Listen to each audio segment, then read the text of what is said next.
내가 그들의 사로잡힘 곧 소돔과 그의 딸들의 사로잡힘과 사마리아와 그의 딸들의 사로잡힘과 그들 중에 너의 사로잡힌 자의 사로잡힘을 풀어주어 네가 네 수역을 담당하고 네가 행한 모든 일로 말미암아 부끄럽게 하리니 이는 내가 그들에게 위로가 됨이라.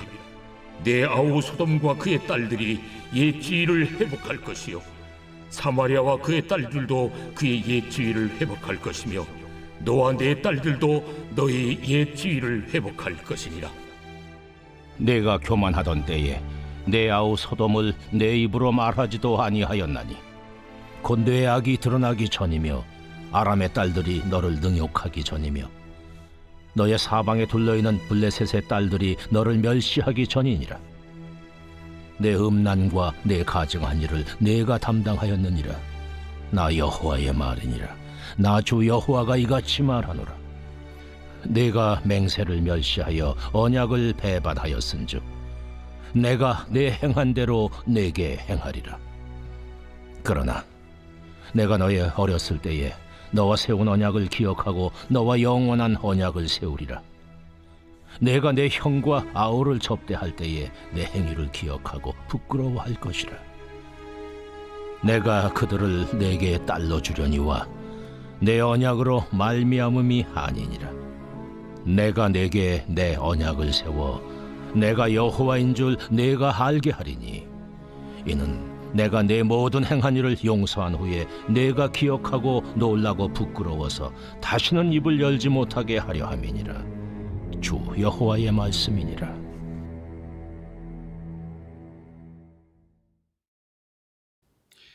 오늘 우리가 함께 다루게 될 본문은 에스겔 16장의 마지막 부분입니다.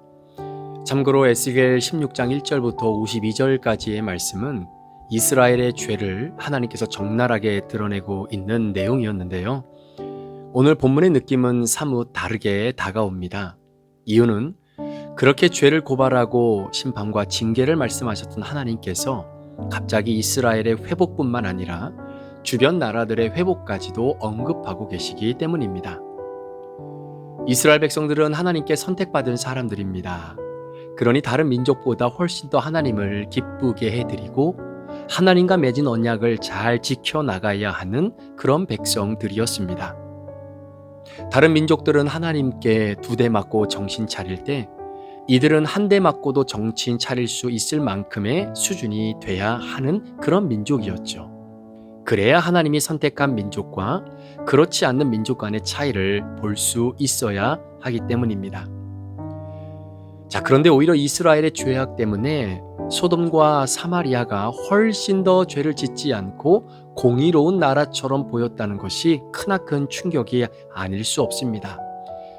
소돔과 사마리아보다 더 정결하고 거룩한 민족이 되어야 할 이스라엘 백성들이 오히려 하나님을 배반하고 말씀에 입각하여 살지 않는 그 영적 부정함 때문에 결국은 소돔과 사마리아 사람들이 상대적으로 의롭게 보여졌다라고 하는 사실이 있죠.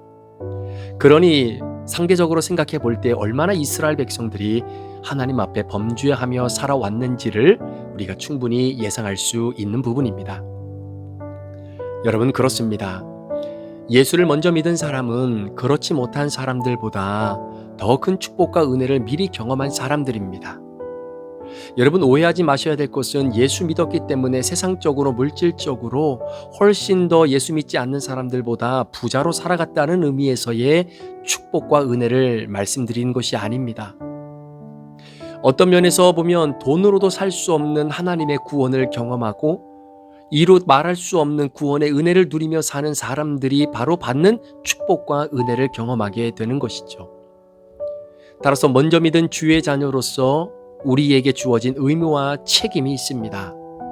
바로 나를 통해서 예수님이 증거되는 일입니다. 그러나 혹시 예수를 먼저 믿은 나로 하여금 복음과 전도의 문이 가로막힌 적은 없으십니까?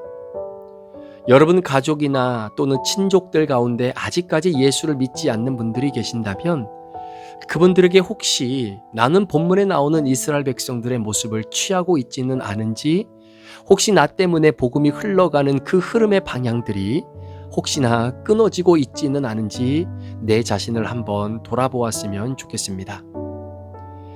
예수님께서 말씀하시기를 우리는 세상의 소금이고 또 세상의 빛이라 하셨습니다. 소금은 짠맛을 냅니다. 그리고 빛은 어두움을 물리칩니다.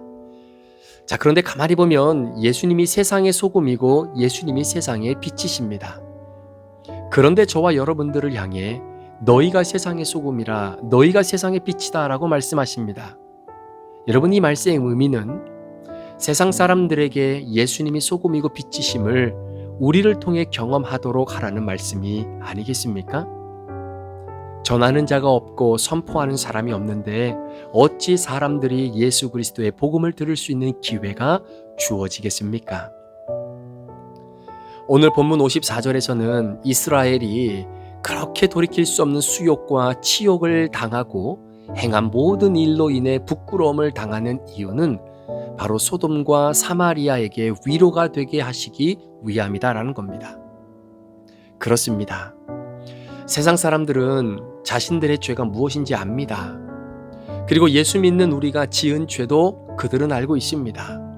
그러나 세상 사람들은 자신들의 죄를 회개하지 않아도 예수 믿는 사람들이 지은 죄는 회개해야 된다라고 생각합니다. 그러니까 자신들의 삶의 레벨은 얼마 높지 않지만 그래도 예수 믿는 사람들이라면, 그래도 교회라고 한다면, 그래도 예수를 정말로 주님으로 고백하는 믿음의 성도들이다라고 한다면 그들의 삶에 기대하는 삶의 기준들이 있다라는 겁니다.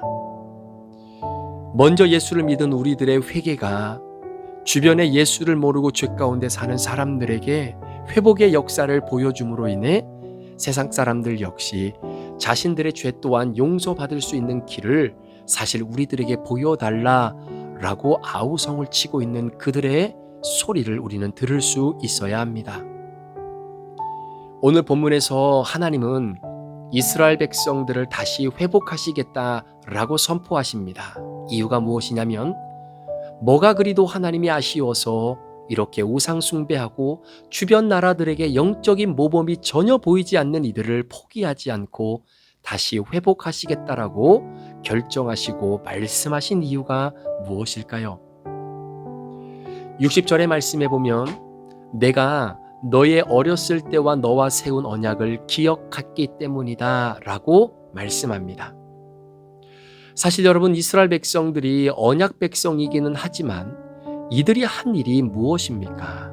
밥 먹고 죄 짓는 일밖에 없지 않았습니까? 그럼에도 불구하고 이들을 포기하지 않고 끝까지 붙들고 가시는 이유는 철저히 하나님이 세우신 바로 그 언약 때문이었습니다. 약속 때문이었습니다. 바로 내가 너희의 하나님이 되고 너희는 내 백성이 되리라고 하는 그 언약 말입니다. 그런데 하나님의 언약은 어떻게 보면 단순히 이스라엘 백성들에게만 해당되는 것이 아니었습니다. 물론 처음에 맺었던 그 옛 언약은 하나님이 선택한 이스라엘 백성들에게만 해당되는 언약이었죠. 그러나 그들의 죄로 인하여 하나님께서 심판을 가하시고 결국은 이스라엘 백성들을 통해 주변에 있는 나라들까지 모두 다 구원의 대상으로 하나님께서 포함시켜 주시게 되면서 오늘 본문의 말씀처럼 소돔과 사마리아까지 포함하는 포괄적 언약으로 확대가 되는 것을 보게 되는 것이죠. 그때야 비로소 이스라엘은 자신들과 맺은 언약을 맺으신 그 하나님이 세상을 창조하시고 구원의 역사를 이루시는 여호와 하나님이심을 깨닫게 되는 것입니다. 하나님께서는 이스라엘 백성들을 원상복귀시키는 차원에서의 회복이 아니라 완전히 180도 변화된 관계를 추구하시는 겁니다. 여러분, 삶의 이유와 그 중심이 내 자신이다라고 생각했던 이들로 하여금 세상을 창조하신 하나님이 내 삶의 주인이고 진정한 구원자가 되심을 고백하게 하는 것이 바로 하나님의 언약의 목적이죠. 55절에 기록된 말씀처럼 내 누이 소돔과 그 딸들을 옛자리로 돌아가게 될 것이고 사마리아와 그 딸들도 옛자리로 돌아갈 것이며 너와 내 딸들도 또한 너희의 옛자리로 돌아가게 될 것이다.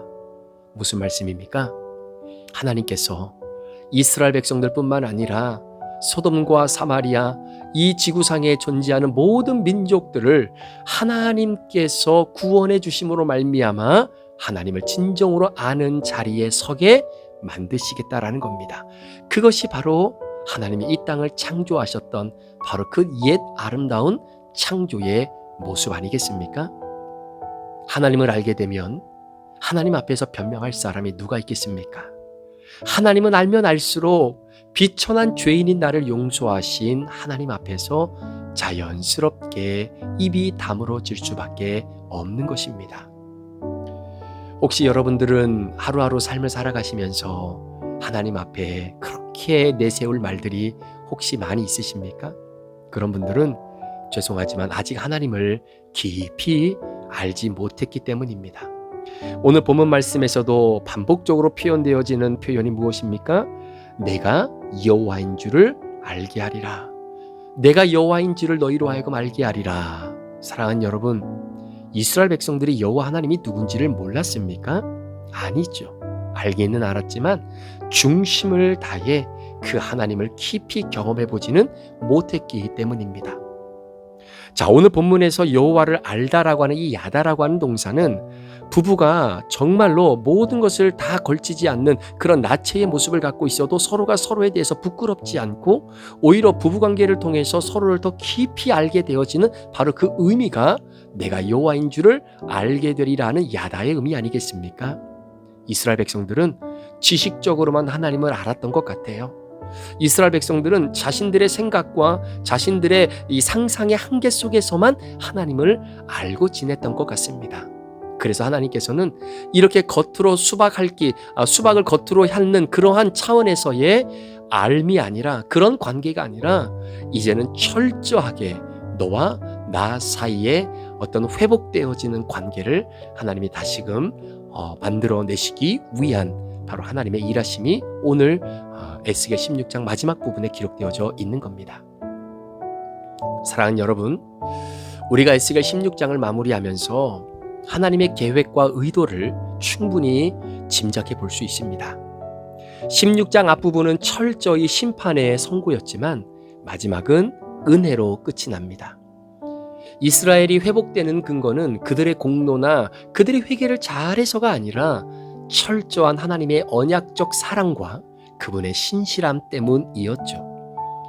단순히 선택받은 자들만의 회복이 아니라 소돔과 사마리아와 같이 이 땅의 모든 영혼들까지도 회복의 대상에 포함되어 있다는 것, 그것은 하나님이 심판과 멸망 너머에 있는 구원의 계획을 오늘도 이어가고 계신다는 것을 우리에게 보여주는 굉장히 중요한 말씀의 핵심이기도 합니다. 여러분들이 하나님 은혜 가운데 회복된 후에도 때로는 우리가 지었던 과거의 죄, 오늘도 죄 가운데 거하고 있는 우리의 모습을 기억하며 겸손하게 하나님을 섬길 수 있기를 축복합니다. 그것은 단순히 하나님이 우리를 원상복귀시키는 것이 아니라 정말로 변화된 관계를 전제로 한 회복을 우리들에게 허락해 주시는 것이죠. 오늘 하루 저와 여러분들에게 주어진 삶을 살아가시면서 우리가 잊지 않기를 원하는 것은 하나님은 우리의 죄가 아무리 크더라도 은혜로 회복시키실 수 있는 분이십니다.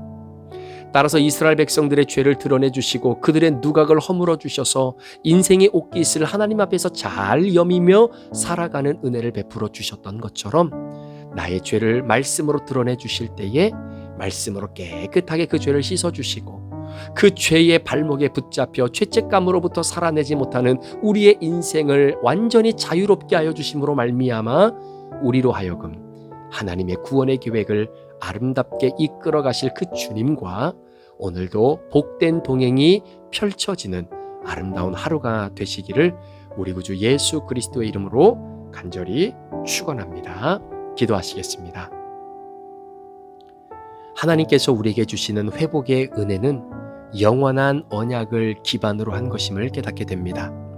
오늘도 풀은 마르고 꽃은 시들어도 하나님의 말씀은 영원히 변치 않으시는 그 언약의 말씀에 우리를 구원하시고 우리를 끝까지 지키시고 사랑하시겠다라고 하는 그 주님의 언약의 말씀, 약속의 말씀을 붙잡고 오늘 하루를 출발하는 성도들을 축복하여 주옵소서. 정말로 하나님의 심판과 징계가 끝이 아니라 그 뒤에, 그 심판과 징계 너머에 오늘도 온 세상의 영혼들을 구원하기를 원하시는 예수님의 그 따뜻한 마음을 오늘도 잘 깨닫고, 우리가 먼저 예수를 믿었기에 그 주신 은혜와 사랑과 축복을 우리를 통해 다른 이들에게, 예수 그리스도를 모르는 이들에게, 구원이 필요하고 회개가 필요하고 죄사함의 은총이 필요한 자들에게 우리를 통해 흘러가는 역사가 있게 하여 주옵소서. 오늘도 그렇게 인생을 살아가기를 소망하는 우리 모든 성도들을 축복하며 예수 그리스도의 존귀하신 이름으로 축복하며 기도합니다. 아멘.